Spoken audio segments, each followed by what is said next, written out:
Hello, everybody, and welcome to another episode of Joe Patrick on football. My name is Joe Patrick. I'm the Falcons insider for 92.9 The Game. Thank you once again for joining us. And I want to do a little bit of housekeeping since we've gotten the podcast up and rolling a little bit, even though it's kind of at a weird point in the off season where it's kind of this is now peak doldrums of the offseason. We got our all of our draft stuff going. Then we had the draft, of course. Then we have the rookie mini camp, and then we have mini camp, and we kind of whet our appetite a little bit with all that stuff. And now we have about 5 weeks to just sit around. And what we're going to do here on Joe Patrick on Football is to talk about this Falcons team a little bit, break down some of the positions and things like that. So that will be coming to you every Tuesday and Thursday. Starting next week, this will be the only podcast this week. Starting next week, Tuesdays and Thursdays, every week. You can find that wherever you get your podcasts in audio form. You can also watch us on YouTube on the 92.9 The Game YouTube channel. Just search 92.9 The Game. You'll see us. And I would also recommend following myself. I'm at JAPatrick200 on Twitter or X. And I've also unlocked my Instagram account that was back from previous days when I was not really as much of a public figure. I was just, normal person working out in the world. But now I'm, since I am a reporter at this point in time, opened up the Instagram feed and we'll be posting some shorts and clips. And, you'll obviously see other personal stuff from me there, but definitely recommend following me there. And then also you can just follow the station at both those accounts as well, where there will be clips from this show. And other ways to hear from me. So again, listen, you can follow us wherever you get your podcasts and watch us on YouTube. Just subscribe to 92.9 The Game and like and do all that stuff that they tell you to do. But with that out of the way, it's funny.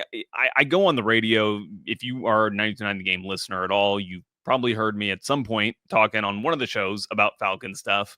But I figure now that we have the show to ourselves where we can kind of dig in and talk about these things a little bit, it's probably worth going back and rehashing some of the main topics, the big topics, the talking points that have taken place really over the last few months.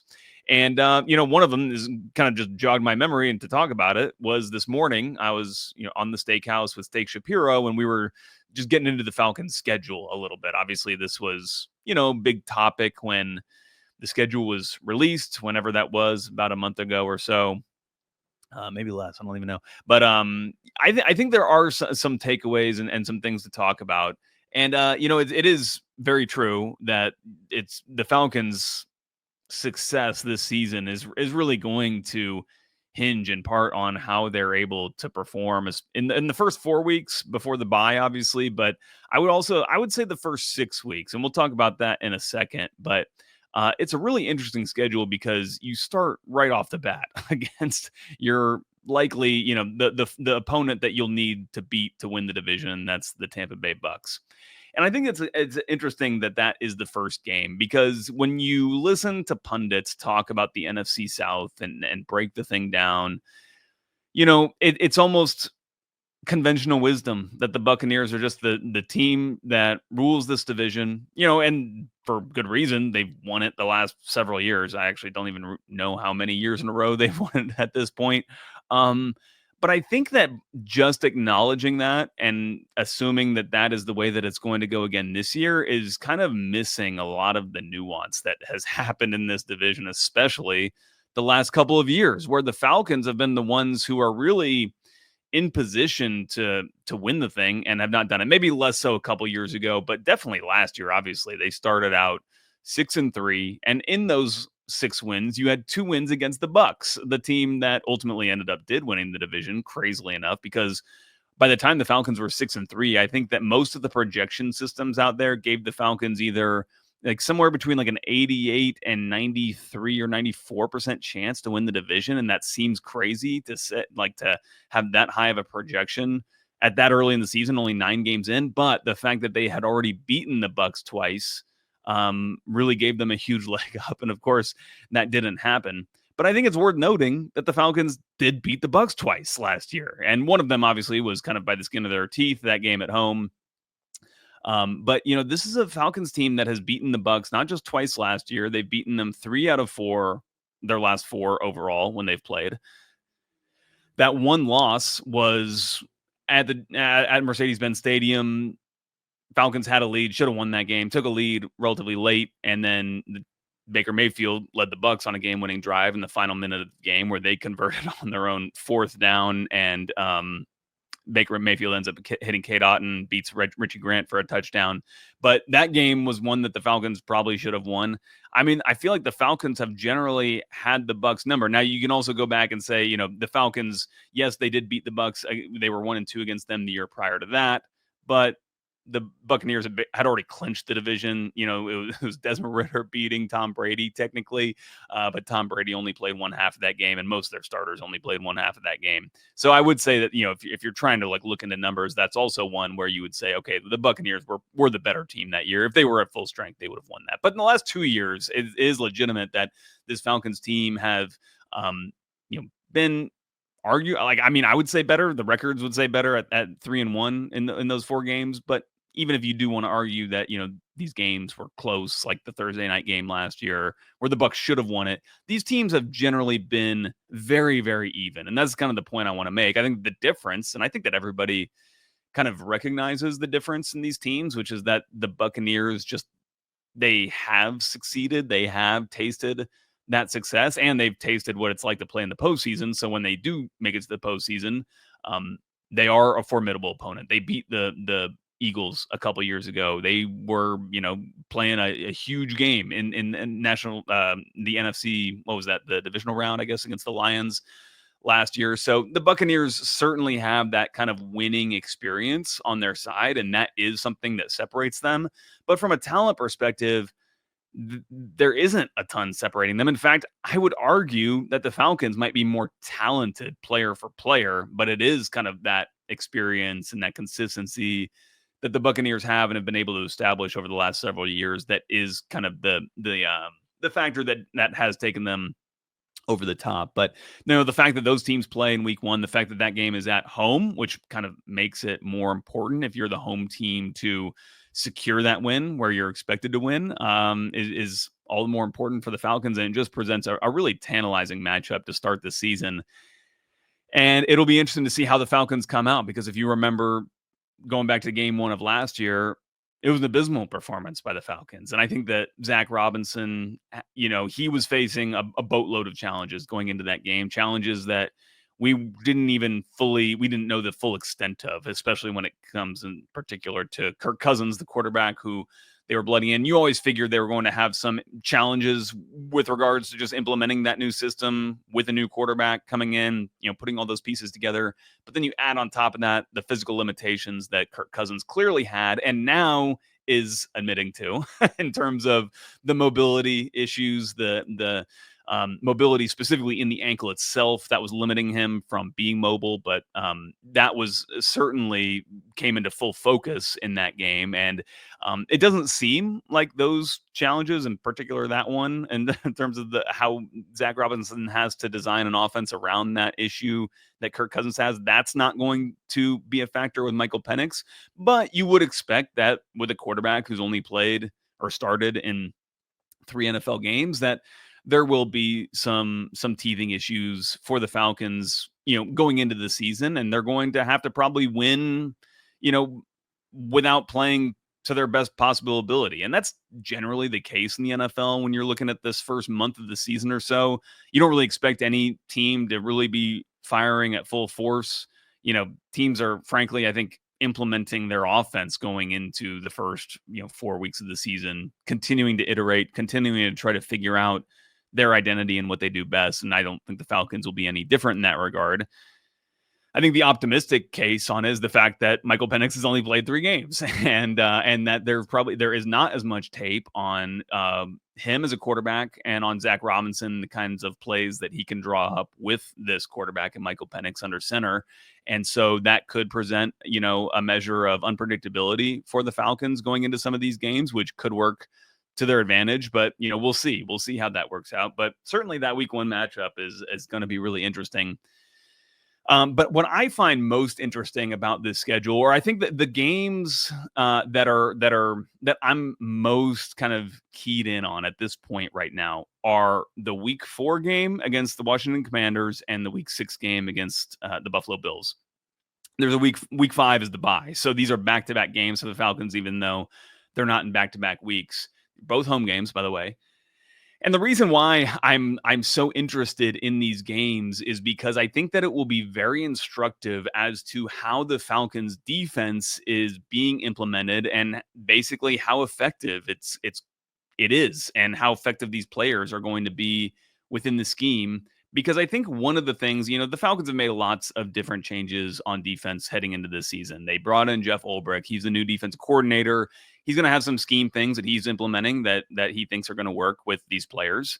They've obviously went out and drafted some edge rushers. We've heard from Raheem Morris about, this defense is going to be centered around getting to the quarterback. They're going to figure out how to get to the quarterback, and they're going to basically design things. They're going to, the shape of the defense and how it will look will be kind of colored around that one central focus of getting to the quarterback. But what I think that the team has done more broadly with this defense over this offseason is they've gotten younger. And I think that actually it was the Commanders game at the end of last year against Jaden Daniels where the team had a chance to cement itself a path to the playoffs by winning that game.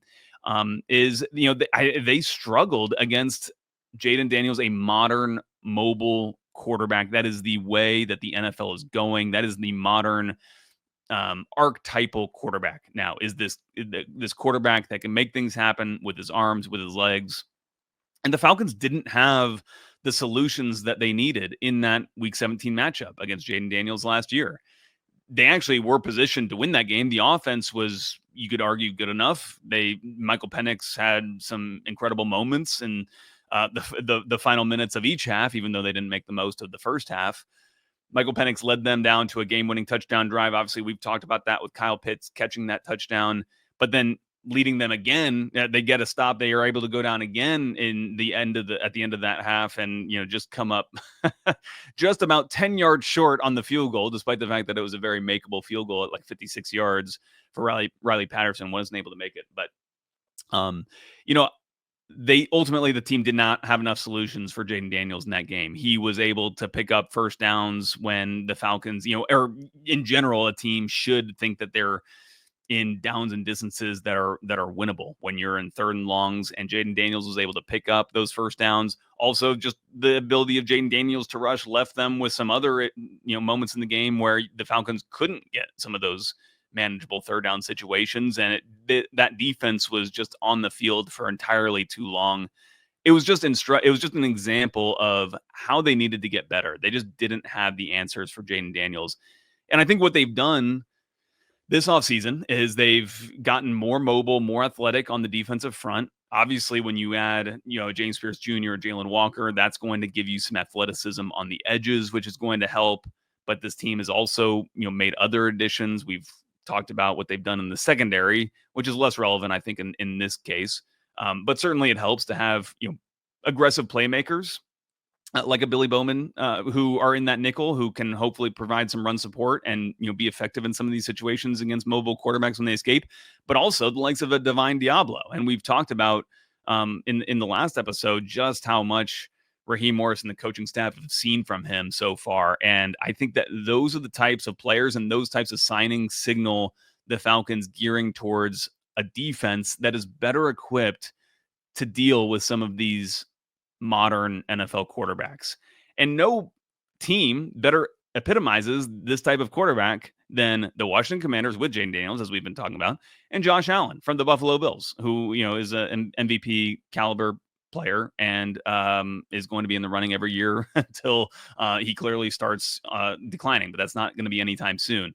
And so I think that when you look at these two games, how will the Falcons perform? I don't know. I'm not going to make that prediction right now, but I think that what we can say is that however the Falcons perform is going to be very instructive for how effective this defense is going to generally be. And it's not that they necessarily need to hold these teams to a certain amount of points. It's not that they need to go out there and shut these offenses down, but they need to show, a level of competence and a level of being able to get off the field and give the ball back to Michael Penix and this offense that this team just was not able to do on a consistent enough basis last year.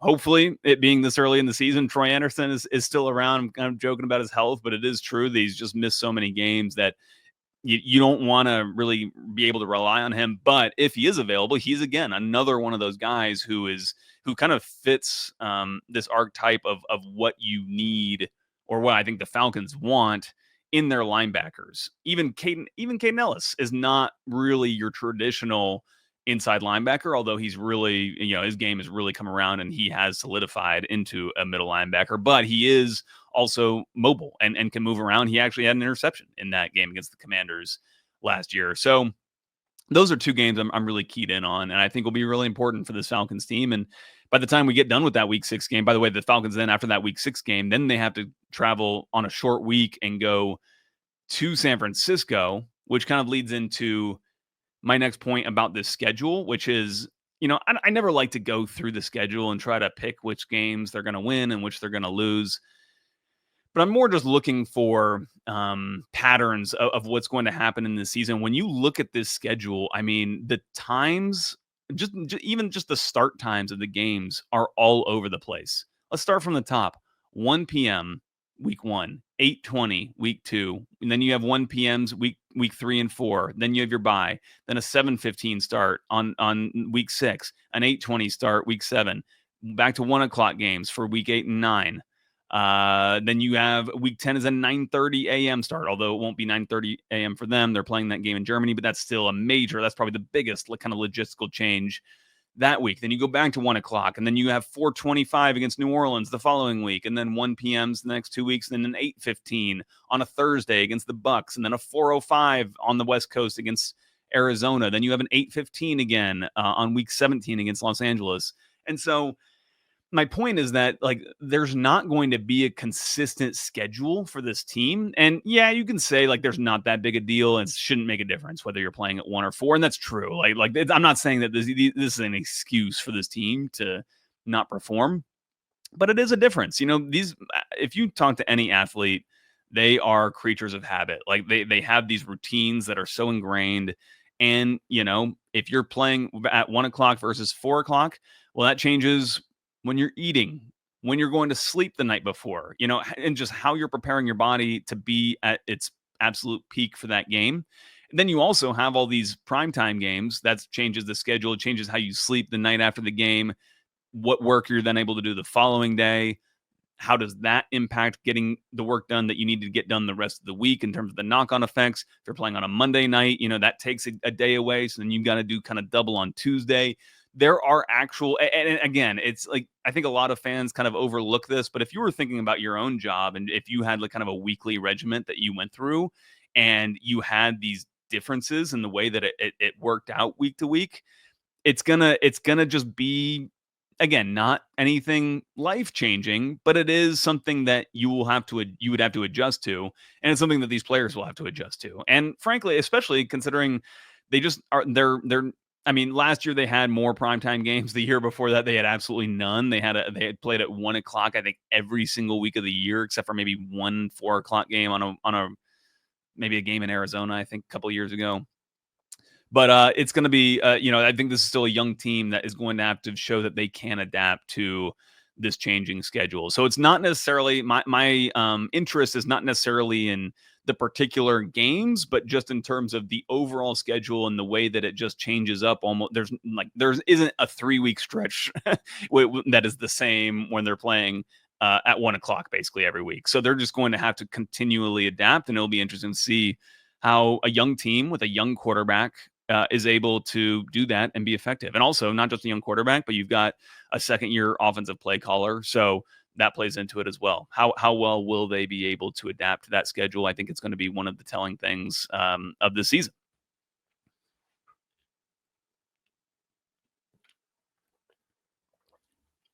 Also had some news this week.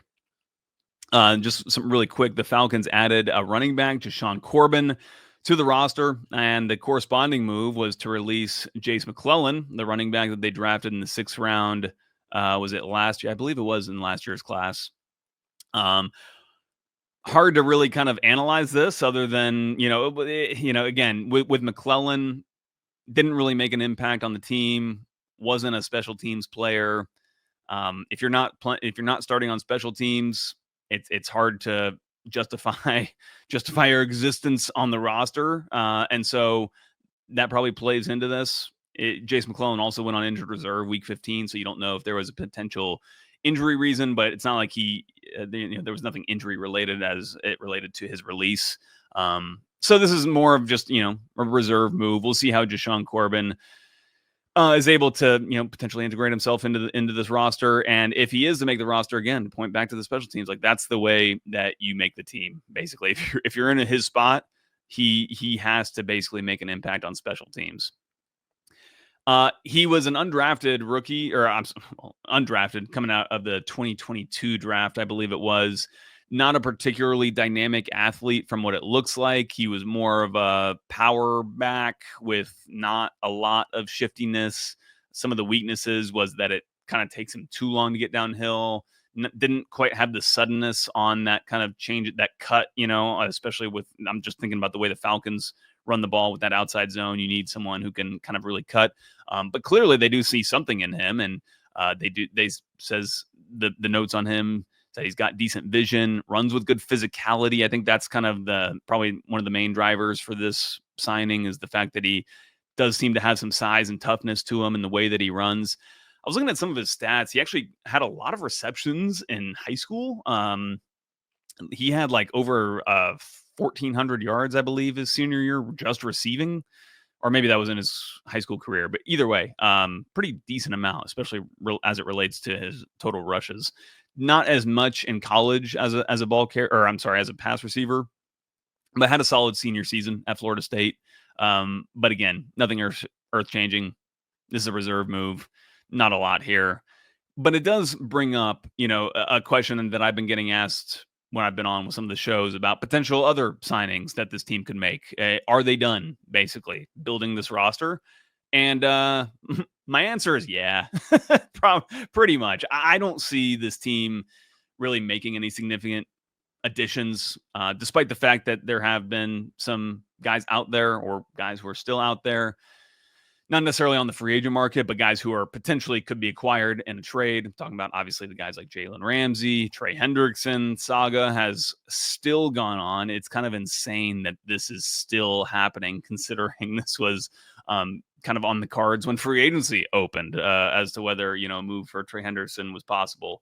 But ultimately, I just don't see it happening. I actually did think that Jalen Ramsey could have been an option for this Falcons team after day one of the draft, frankly. Like when the Falcons, I should say after the first pick in the draft, Jalen Walker was drafted 15th overall, obviously, by the Falcons. That, in my opinion, was like, okay, they got their edge. Always went into the draft thinking they were going to need to address the nickel situation somehow. And then they make the move for James Pierce Jr. They trade away the first round pick. And I'm thinking, okay, they still haven't addressed nickel. They've actually made it harder for themselves to address the nickel spot, considering what they've traded here. But the fact that they got that third round pick back, and I think that when this trade for James Pierce Jr. has been discussed, it has not been talked enough about the Falcons getting that third round pick back in the trade. And I think that was absolutely key in order for them to do the deal, because ultimately that third round pick allows them to address the nickel spot. And they were able to ultimately add Xavier Watts and then Billy Bowman. And Xavier Watts was the one that they used that third round pick on. But then to get Billy Bowman with that fourth round pick, a player that I don't know if the Falcons thought would necessarily be there. And maybe even at that point, before they drafted Bowman, we're thinking, okay, maybe Jalen Ramsey is a guy that we could potentially go out there and get. He could potentially be a nickel for us, and then moving into the safety position later on in his career, however they wanted to arrange it. But ultimately, they do get Bowman. And for me, that kind of spelled the end of going out there and making a splashy move. And especially after they make another trade to move up slightly to get Xavier Watts, which is, again, another trade I endorse, because I think that they got a player who could potentially be a starter for them for a long time at safety. But now, ultimately, what the team is left with is just not enough ammunition in terms of capital to go out there and make a trade. And not just make a trade, but remember, they basically needed to make a deal that's a better offer than any other team in the NFL is making. And when you have that, when you're that short of capital, you're already short on cap space because of the Kirk Cousins deal this year. That deal is obviously going to come off the books, but then you're going to have to start paying the likes of Drake London, Bijan Robinson down the road. It just doesn't make a lot of sense. It feels like a lot of risk. I'm not saying that it's impossible for the Falcons to do at this point, but it would just be really pushing themselves up against the edge, really leveraging their assets, both in terms of potential or future draft picks, as well as the cap space that it would take to add a player like that. More doable for like the current season in terms of the salary that Jalen Ramsey would need and what the Falcons would have to be able to open up versus what they would have to open up a little bit further down the road. That just makes it, to me, not very feasible. And Jair Alexander, of course, he's just signed with the Baltimore Ravens, so it just doesn't feel like there's a player that's out there that is really like one of those marquee signings that fans would be familiar with, that the Falcons are looking to add at this point. It's a different situation from where they were at last year. Now, I say you never want to say never because you never know. An injury could happen or something. Last year, the team suffered 2 pretty significant injuries. Their 3rd-round pick, Braylon Trice, gets hurt at edge, who comes back this year, of course, or we expect to be coming back in training camp. But that potentially expedited the team going out there and making a deal to sign Matthew Judon, or trading for Matthew Judon. And by the way, that trade just goes to show the potential risk that's out there. I think pretty much every Falcons fan thought it was a risk worth taking to trade away a 3rd-round pick for the likes of a proven pass rusher, Matthew Judon.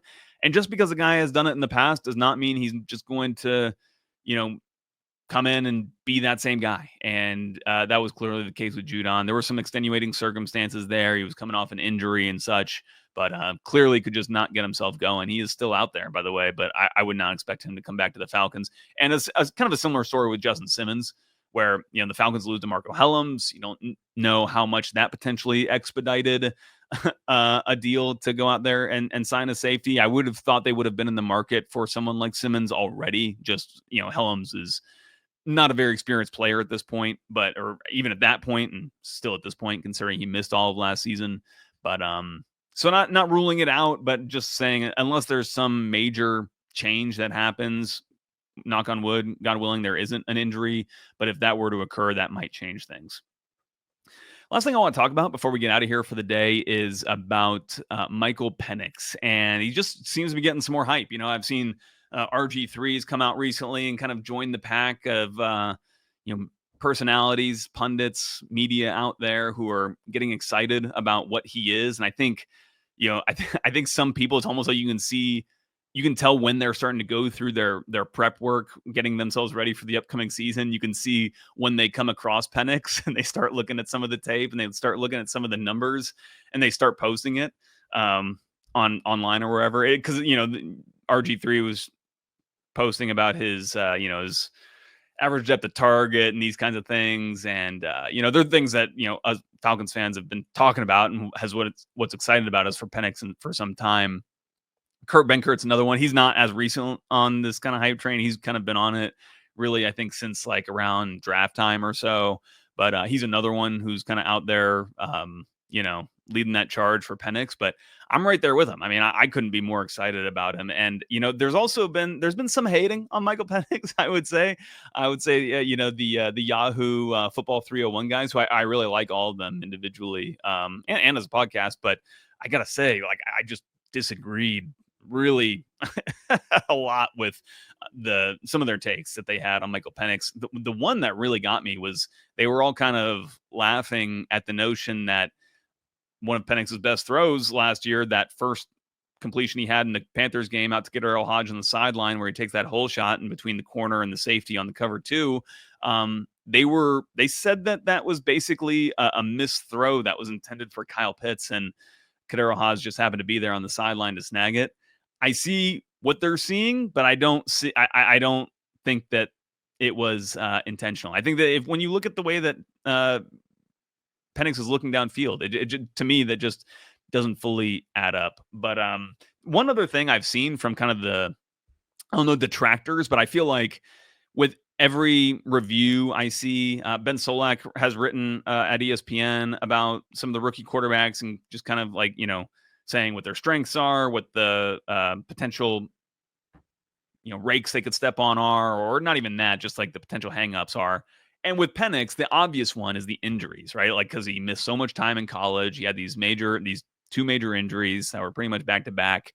I gotta say, I am not that concerned about an injury with Michael Penix, at least not as much as it's relative to anybody else in the NFL, because it's just a contact sport and anyone is liable to get hurt.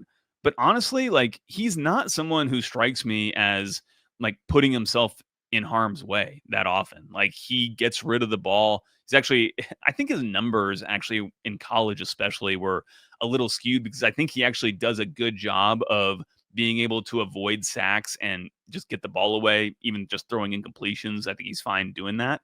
But he's not like risking his body, life and limb, to pick up yardage when he realizes that the play is kind of broken and he needs to move on to the next one. I think he's more of a quarterback who would rather, just like I just talked about, get the ball away, get it out of his hand, live to play another down, as opposed to, and this is kind of tough, but like Jaden Daniels, we talked about him. He is a guy who will absolutely put his body on the line, and he's such a good runner that he's pretty good at not taking a big shots, but he still takes some heavy hits in games. And even though he didn't get hurt last year and he had a really positive year, successful year, I would be more concerned about an injury for a player with his kind of playing style than I would be about Michael Penix's. When you look at Michael Penix's injuries, they're kind of fluke injuries that could have happened to anybody. Again, it's football. It's just things that happen. So I just say that to say that I'm not as concerned as some people seem to be about a Penix injury situation occurring. Having said that, if it does happen, as things stand, Falcons have basically the best backup quarterback you could have in the league in Kirk Cousins. So that's kind of funny how that works out. But anyway, just wanted to get that, just kind of have a spiel on that. So we'll see everybody again next Tuesday, and then Thursday we'll have podcasts going forward for the next 4 or 5 weeks, basically until training camp starts. And then once training camp starts, we will be Monday through Friday through training camp and then throughout the season. I'm really looking forward to, by the way, guys, to once we do get into the season, I'll be doing some of these shows from the stadiums from when they have home games. I'll be able to walk basically right out of the locker room and be able to do a show for you guys and hopefully give you some perspective that other people won't have. And by the way, I love listening to all the coverage post game after Falcons game. So looking forward to that. We'll see you guys soon.